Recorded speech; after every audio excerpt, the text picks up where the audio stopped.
Olá, sejam todos bem-vindos. Eu sou o Murilo e está começando mais um Conexão Bet.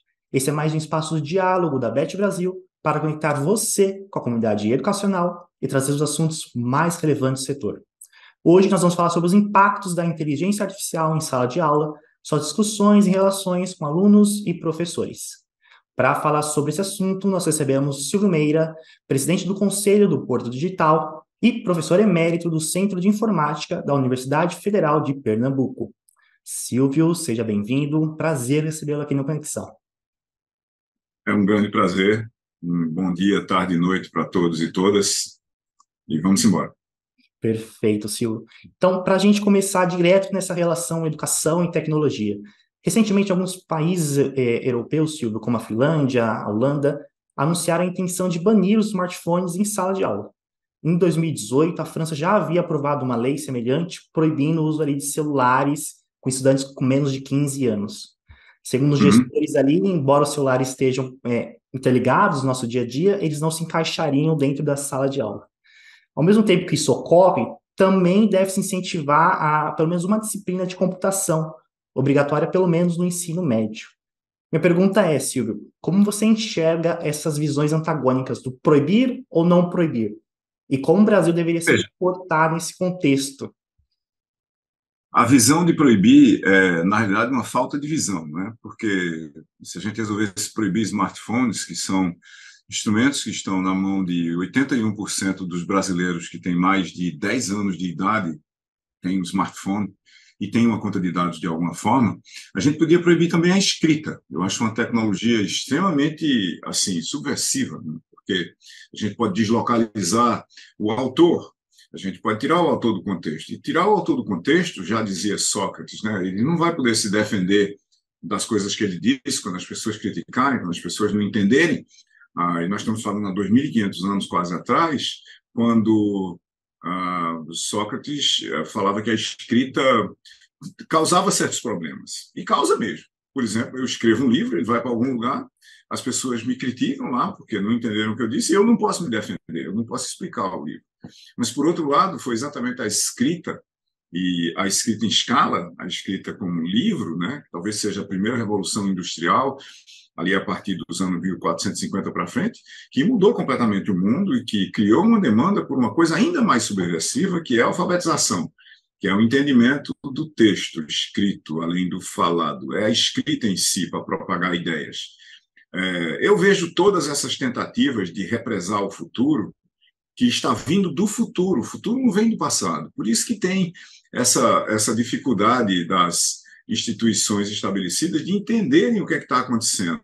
Quando você diz não pode ter smartphone, não pode usar inteligência artificial, não pode isso, não pode aquilo, o que a gente está vendo é o establishment, ou seja, as instituições estabelecidas e funcionando com a governança que vem do passado, tentando evitar que o futuro aconteça. Não tem jeito. O futuro não tem como ser represado ad infinito. Ele vai acontecer. Claro que tem problemas. O nosso problema, como educadores, é lidar com os problemas. Nós temos, por exemplo, feito experimentos aqui na TDS Company e na Cesar School, na Universidade Federal de Pernambuco, em dezenas de universidades no Brasil já, com artefatos digitais, plataformas, que servem para articular a expressão da inteligência individual, orquestrada como inteligência social, ou seja, grupos, e esse plano de inteligências individual e social, aumentado, estendido por inteligência artificial, com muito sucesso. O problema é que levou alguma coisa como uns 10 anos para a gente fazer isso. Se as pessoas não querem experimentar, se elas não querem tentar errar e aprender com coisas que estão vindo do futuro, significaria, por exemplo, que hoje a gente não teria quadro negro nas escolas, ou PowerPoint, que a gente não usaria computadores. Vamos lembrar que PCs são da década de 80. Até hoje, a gente não aprendeu a usar PCs, eu estou falando PCs, computadores pessoais. Até hoje, a gente não aprendeu a usar computadores pessoais, na minha opinião, no ciclo de vida de aprendizado nas escolas e no sistema educacional, E isso não tem nada a ver com tecnologia. Tem a ver simplesmente com as pessoas tentando manter o passado vivo no presente. Sim. E nos últimos meses a gente tem tido um maior acesso a ferramentas como ChatGPT, Bird e outras tecnologias que surgiram e, enfim, se tornaram um tema super em alta ali no cenário educacional. Como você avalia a incorporação da inteligência artificial como uma ferramenta dentro de sala de aula? Quais os benefícios, as desvantagens? O que precisa ser melhorado, precisa ser ajustado? Como você enxerga esse cenário ali no dia a dia? A primeira coisa é que, se a gente não mudar o que a gente tem por entendimento de sala de aula, não vai mudar muita coisa. Mas, se a gente mudar qual é o entendimento que a gente tem das interações próximas, das interações físicas dentro do espaço digital, né? No espaço que envolve o físico, nós somos seres físicos, no espaço físico precioso, para onde a gente foi, né? Nos movemos para lá. Então, daí tem um lugar onde a gente se encontra, vamos chamar ele temporariamente de sala de aula. E aí a última coisa que deveria haver na sala de aula era aula. Se a gente for para a sala de aula para ficar alguém falando para a gente, blá, blá, blá, blá, blá, blá, blá, o que a gente deveria ter lido antes, por exemplo, para todos os alunos do ensino médio, para os alunos do Fundamental 2, vai para casa, lê um conjunto de coisas, bota suas dúvidas em algum lugar que pode ser uma ferramenta habilitada por tecnologia, e aí vamos voltar para um ambiente físico de discussão, de debate, para a gente tentar convergir ao vivo, depois de a gente ter conversado sobre isso numa plataforma, por exemplo, habilitada por inteligência artificial, que facilitaria o trabalho do professor como mediador, como criador e gestor de processo de aprendizado, quando ele poderia desenhar o conjunto de questões estruturantes pelas quais um conjunto de aprendizes deveria passar para compreender um certo conjunto de conceitos e suas aplicações práticas. John Dewey, 1938. Se a gente usar os conceitos de Dewey, tem quase 100 anos lá atrás, e, de novo, a gente usar um espaço de inteligências, onde tem inteligência individual, cada pessoa, social, as pessoas em grupo, inclusive com o professor, e artificial, onde eu posso usar a inteligência artificial, por exemplo, para analisar o comportamento de uma turma inteira, ou de múltiplas turmas, ou de milhares de alunos ao mesmo tempo, para dizer, esses alunos aqui, a gente pode deixar que eles estão indo muito bem, estão muito à frente da turma. Na verdade, a gente tem que dar mais incentivos para eles aprenderem outras coisas, discutirem outras coisas, senão eles podem perder o interesse. Aqueles outros alunos e alunas ali que estão muito abaixo do entendimento, da realidade do que a gente está discutindo nesse processo de aprendizado aqui, uma disciplina, um experimento, um laboratório, uma, entre aspas, aula, se a gente não cuidar de trazer aqueles para a norma do curso, para a média do entendimento, a gente vai perdê-los também. A gente não quer formar só alunos medianos. A gente quer que todo mundo aprenda, de preferência no maior e mais alto nível e com a maior diversidade possível. Inteligência artificial pode muito bem servir para isso e não está limitada a gente fazer perguntas para ChatGPT. Isso não é inteligência artificial. E é um mau uso de inteligência humana combinada com inteligência artificial. Esse mix, então, entre o físico e o digital, ele seria uma estrutura ideal de sala de aula, na sua visão? Como você descreveria? Físico, digital e social. Eu acho que a primeira coisa que a gente tem que entender do ponto de vista da sala, aspas, de aula, é que a aula morreu. A aula expositiva para a vasta maioria dos alunos morreu. A gente tem que redesenhar o processo de aprendizado sem a aula. Como é que a gente tira aquela parte repetitiva e chata e às vezes obtusa que nós, professores, eu estou falando como professor que dá aulas também, estou me incluindo no problema. Como é que a gente acaba com a aula e recria o processo de oportunidades de aprendizado sem a gente ter que ficar horas expondo coisas para pessoas que têm outras preocupações e outros interesses e atenções. Uma das razões pelas quais as escolas proíbem os alunos de usarem smartphones na sala de aula é que a aula é totalmente irrelevante, é que a aula não interessa, é que os alunos têm coisas muito mais interessantes para ver do que a aula. Se a gente tivesse aulas que engajam do mesmo tipo, que uma experiência de você ir na Chapada dos Veadeiros, na Chapada Diamantina, ou descer uma montanha-russa em Disney, os alunos não usariam os smartphones na hora da aula. O problema é que a gente não tem isso. A educação, no momento, é a burocracia do aprendizado. É fundamental que a gente articule a presença física com a extensão digital dessa presença, dessa proximidade física, com a disponibilidade, por exemplo, de oportunidades de aprendizado online, articuladas com a dimensão social da realidade, onde estão as outras pessoas. A escola, por exemplo, ainda não aprendeu como usar a dimensão social da realidade para que as pessoas aprendam mais e mais rápido e melhor. Mas acontece que as pessoas, os alunos, muito jovens, aprenderam a usar essa dimensão para jogar online, por exemplo. Isso é inacreditável. Como é que as pessoas jogam online há 40 anos, basicamente? No começo eram lá em BBS locais, com jogos muito rudimentares, ainda não havia nem internet. Como é que se joga há 40 anos? Isso é socialização, é aprendizado social. Jogos minimamente complexos são hierarquias de conhecimento que você tem que aprender no tempo, exercitando experiência e educação. Dewey, 1938 de novo. Como é que a escola ainda não aprendeu isso? Sim. E até aproveitando esse assunto, né, que um ponto super importante dessa discussão são os professores, são os educadores, né, desenvolvimento de habilidades, de competências para lidar com esse novo cenário que a gente se vê, né, os jovens cada vez mais conectados, interligados ali, mexendo nos seus smartphones. Queria saber para você, como você enxerga essa formação dos professores atualmente, né, que precisa ser melhorado, ajustado, enfim, como lidar com esse cenário que a gente vive hoje, Silvio? Eu não acho que é possível melhorar e ajustar a formação de professores. A gente melhora alguma coisa quando a gente tem algo que nos serve no momento e ela pode ficar mais eficiente, pode se tornar mais eficiente, ou seja, fazer mais rápido, melhor. Ela pode se tornar mais eficaz, resolver melhor o problema, focar mais nas soluções que a gente precisa ter. A formação atual de professores, na minha opinião, não faz nada disso. A gente tem que transformar essa formação. A gente tem que trazer a formação de professores do futuro para o presente, de tal maneira que a gente entenda, por exemplo, que a inteligência humana, a nossa inteligência individual, tem 3 dimensões. A de processamento simbólico, que parece com a dos computadores. A de autonomia, que é a nossa capacidade de tomar decisão. E a de socialização, que é como a gente se articula com as outras pessoas. Quando a gente olha para o espaço onde a gente vive, são outras 3 dimensões. Já falei aqui, física, digital e social.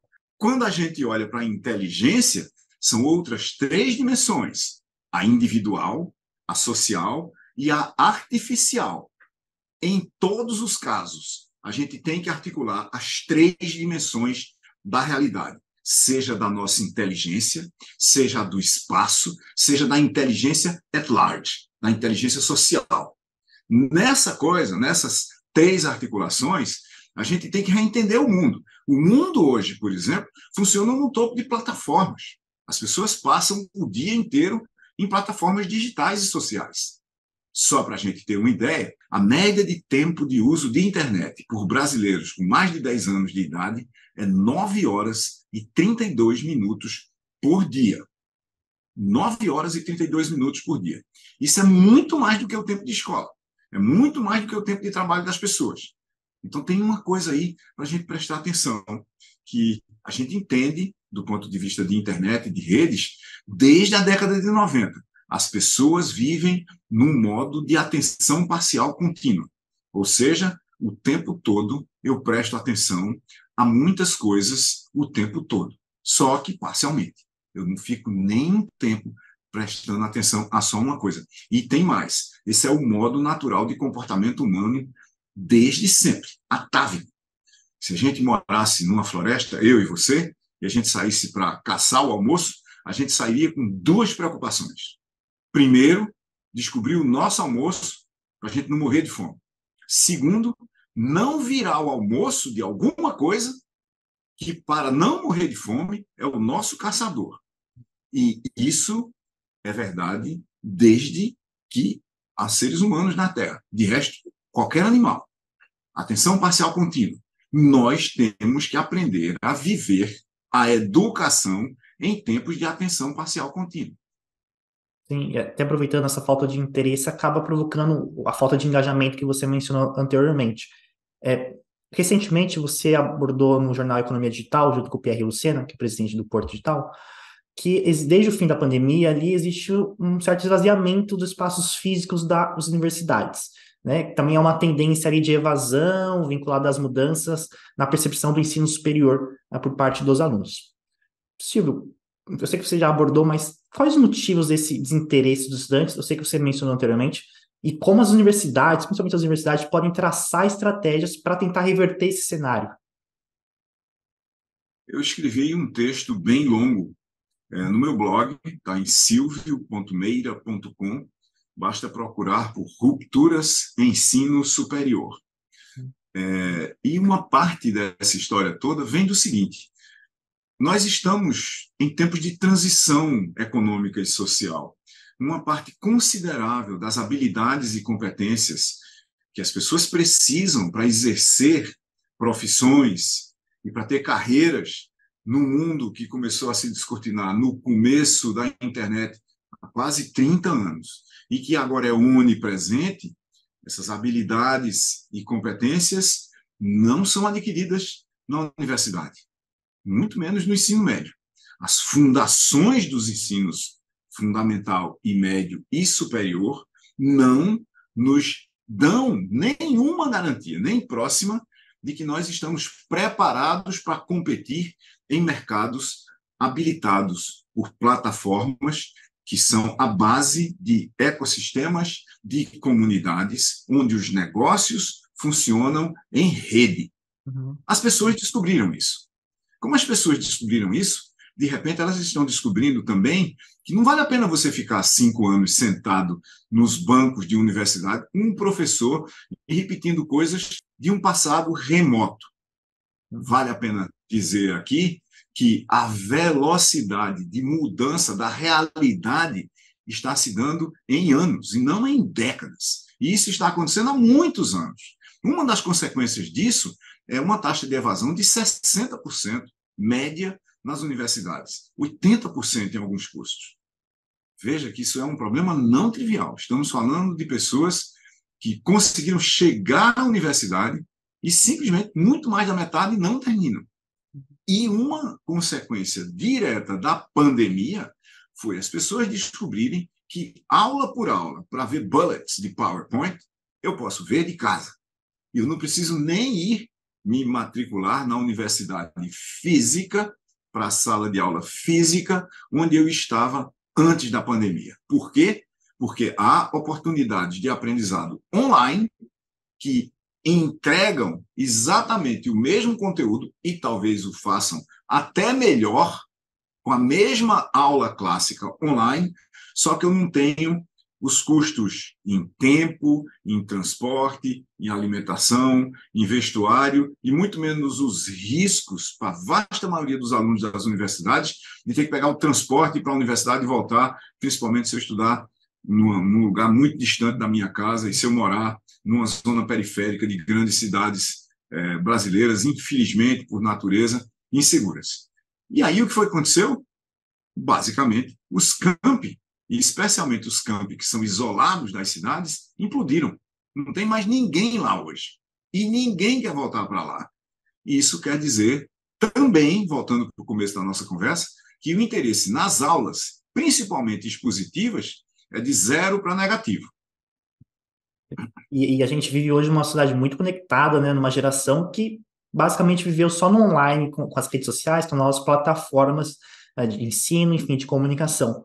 Silvio, qual é o impacto disso no comportamento dos alunos? E também eu queria trazer um ponto com relação ao mercado de trabalho, né? Qual é o impacto dessa nova geração, dessa nova relação com a educação, assim, saindo aquele modelo mais tradicional, aquele modelo mais positivo, e agora a gente tem tudo mais no online, como você mencionou anteriormente. Queria saber qual o impacto disso na vida da formação dos estudantes e também no mercado de trabalho. Se a gente começar pelo mercado de trabalho, tem umas coisas acontecendo no mercado de trabalho que são muito diferentes do que acontecia antes e muito interessantes. A primeira é o seguinte: tem um dado que acabou de sair hoje, Hum, mostrando que nas principais regiões metropolitanas dos Estados Unidos, só cerca de 50% dos trabalhadores que manipulam símbolos, não estamos falando dos trabalhadores de fábrica, dos atendimentos em saúde, em alimentação, assim por diante, 50% dos trabalhadores de escritório voltaram para o escritório. E a razão básica é: eu posso fazer meu trabalho sem ir para o escritório. O escritório, na realidade, se você não souber usar o escritório como estratégia do negócio, ele não é um local de trabalho. Ele é uma filosofia de dominação, de hum, microgestão do trabalhador. E isso tem implicações para nós de educação. Se a sala de aula for uma filosofia de dominação do aluno, ou dos alunos, dos aprendizes pelos professores, ela tem o mesmo destino. Ninguém quer voltar para lá. Por quê? Porque talvez eu queira liberdade de aprender. Porque talvez eu seja notívago. Eu queira aprender só de noite, quando eu entrei na faculdade de dia. Talvez eu queira aprender de outro jeito. Talvez eu queira aprender no outro tempo. Talvez eu queira aprender em rede com as pessoas, que tem coisas estranhas ainda por cima no sistema educacional, até hoje, que passam pelo seguinte: assim que eu entro numa empresa, qualquer que seja, eu tenho que aprender a trabalhar com pessoas que não têm a mesma formação que eu fazendo parte de uma equipe multidisciplinar, de especialistas que têm a capacidade de ouvir outros especialistas. Pessoas que eu chamo de gênios especialistas. Sabem sua parte, mas sabem que a sua parte não resolve o problema como um todo. E aí elas têm que ouvir outras pessoas que sabem outras partes que também não resolvem o problema como um todo. Isso é um time que tem que ser articulado para criar uma performance que resolve problemas. Aonde que a gente aprende isso na universidade? Aonde é que a gente é preparado para isso no ensino médio? Claro, vejam, há exceções. Eu conheço as exceções. Eu estou falando da estrutura como um todo. Da estrutura como um todo que tem que ser mudada.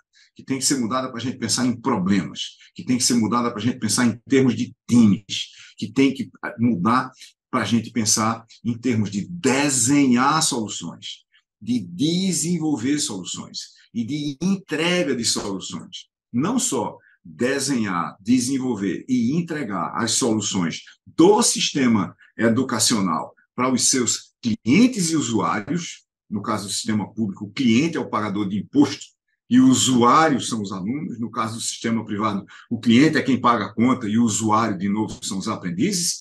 A gente tem que desenhar de novo esse sistema, em boa parte, talvez do zero, para ele entender a realidade ao redor dele. A realidade mudou. Esse nosso sistema industrial de formação de capital humano, ele vem de uma realidade de antes da Segunda Guerra Mundial. Ele usa linha de produção para tentar formar pessoas para profissões, a vasta maioria das quais que não existem mais. Nós temos que literalmente dar um reset nesse sistema e começar de novo. E com base no seu conhecimento, como você enxerga essa relação tecnologia, inteligência artificial e educação para os próximos anos, Silvio? Eu acho que a gente vai viver um número de crises nos próximos anos. Sempre foi assim. Eu acho que o livro, por exemplo, mudou dramaticamente a escola. Eu acho que a Idade Média mudou dramaticamente a escola, né? O colapso da civilização antiga, que tinha escolas que eram baseadas no diálogo, no aprendizado em grupo, né? Exemplos são as escolas de Platão, de Aristóteles, que eram escolas interativas, iterativas e incrementais, os três Is, que são a base dos processos de construção de soluções quando a gente vai para a vida real, né? Interação com outras pessoas, iteração aos poucos, né? E interativo, literalmente, principalmente interativo, para a gente ir para a rua resolver problemas de forma incremental. Cada parte por onde a gente passa, a gente só faz um pouquinho de novo. Iterativo, interativo, incremental. Se a gente olha para inteligência artificial sendo usada para isso, a gente pode construir processos de aprendizado que têm essas propriedades. Não precisa ser um Big Bang, mas a gente pode usar a IA para um monte de coisas. A IA que está, aspas, assustando todo mundo agora, fecha aspas, são as máquinas baseadas em grandes modelos linguísticos. na realidade, máquinas probabilísticas treinadas por grandes volumes de informação textual e imagética que fazem uma coisa só. Dada uma provocação, elas calculam uma certa probabilidade alta de acerto qual é a próxima palavra que faz sentido para aquela provocação em texto ou em imagem que foi dada para elas. E dada essa primeira palavra que foi gerada, ela junta tudo e calcula de novo qual é a próxima palavra com mais alta probabilidade de fazer sentido naquele contexto. Isso não é nem inteligência artificial só aqui para nós. Se fosse uma novela, a gente não saberia ainda nem quem são os principais personagens e como é que a história vai começar a se desenrolar. Nós estamos no começo do começo, não é no meio do começo, e nem é no começo do fim, muito menos. Eu acho que a oportunidade e a hora é da gente prototipar, é da gente tentar, é da gente testar, é da gente olhar para as ferramentas sem medo e fazer o que os nossos alunos fazem para aprender a jogar. Pega um game novo. Qual é o nível 0? É o nível que ensina como é que os comandos funcionam, com muito poucos personagens e com desafios completamente elementares. O que é o nível 1? Mais personagens, mas ainda extremamente básico. O que é o nível 2? Algumas táticas elementares, alguns desafios imprevistos. O que é o nível 3? Aí a gente já precisa pensar em algumas operações que são conjuntos de táticas. O que é o nível 5.000? Estratégias profundas articuladas em rede com outros jogadores, jogando contra times de outros jogadores com objetivos parcialmente difusos. Se a gente aprendesse isso, e se a gente descobrisse como usar a inteligência artificial como mais uma dimensão da inteligência, criando, junto com as inteligências individual e social, um novo espaço estratégico, um espaço de escolhas para a gente criar, colaborar e agir em conjunto, empoderados por IA, eu acho que a gente estaria achando que nós estamos à frente da oportunidade, talvez da maior oportunidade de todas as nossas vidas. E ainda bem que está acontecendo exatamente aqui, em toda a internet, e agora, para todo mundo. E até para a gente ir finalizando, Silvio, qual conselho, dica você daria para os educadores, né, que estão em dúvida de como utilizar, de como aplicar esses novos recursos em sala de aula? Enfim, o que você diria para esses educadores nesse processo ali de introdução de IA na educação? Simples. Percam o medo. Percam o medo. Tenham certeza de que vocês não sabem como usar. Nós não sabemos como usar. Esse é o fato. Isso vai evoluir radicalmente nessa década, vai continuar evoluindo numa velocidade cada vez maior, e tragam seus alunos para perto de vocês, para aprender juntos. A grande vantagem de um professor o tempo todo é que ele pode dizer que não sabe, mas que ele sabe dizer que sabe como aprender. Os professores não são enciclopédias vivas. Eles são seres humanos que foram treinados para aprender em contexto, para aprender coisas novas em contexto, para fazer coisas que eles não sabem, para fazer coisas que elas nunca viram. Mas se é que a gente tem algum diferencial, é que a gente foi preparado não para ensinar, mas para aprender. E eu tentaria aprender em conjunto com os meus alunos, errando junto com eles, ao tentar junto com eles e elas, para aprender junto com elas e eles. Perfeito, Silvio, perfeito. Infelizmente, nós vamos ficando por aqui. Poderia continuar esse bate-papo por muito mais tempo. Gostaria muito de te agradecer por ter aceitado participar, por esse bate-papo. Foi um prazer recebê-lo, viu, Silvio? Grande prazer. Legal. Obrigado. É isso, Conexão Bet fica por aqui. Quem quiser saber mais, pode acessar nossas redes sociais, @BetBrasil. Antes de encerrar, gostaria de deixar um recado. Vem aí a Jornada Bet Nordeste, evento dedicado ao diálogo da educação básica pública e privada no país, com diversos especialistas. O evento acontecerá nos dias 27 e 28 de setembro, em Olinda, Pernambuco. Para saber mais, conferir como participar, é só acessar no site brasil.betshow.com. É isso, nós vamos ficando por aqui. Muito obrigado pela audiência e até a próxima!